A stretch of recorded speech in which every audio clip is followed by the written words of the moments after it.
حموديات رمضان وما فيه من حكايات. اليوم في هاد الحلقة جديدة تاع حموديات، وبمناسبة شهر التراث الجزائري رايحين نهضروا لكم على التراث. بالصح وشنو هو التراث؟ التراث هو إرث خلوه لنا الأجيال اللي قبلنا. يقدر يكون مادي كما المعالم التاريخية والمواقع الأثرية ولا حتى الأشياء العتيقة، ويقدر يكون غير مادي كما التقاليد، الحرف، الأناشيد، الحكايات والطقوس الدينية إلى آخره.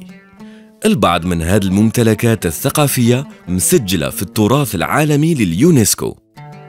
في فئة التراث غير المادي نلقاو تاني الطقوس والخبرة الحرفية المتعلقة بالزي التقليدي للأعراس في تلمسان.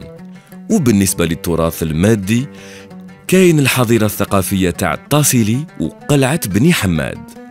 كل عام تحتفل الجزائر بالتراث الثقافي من 18 أفريل إلى 18 ماي باش تقوم بترقية هذا التراث والتحسيس حول أهمية تثمينه والحفاظ عليه، وهذا من خلال برنامج فيه معارض، أبواب مفتوحة وندوات إلى آخره.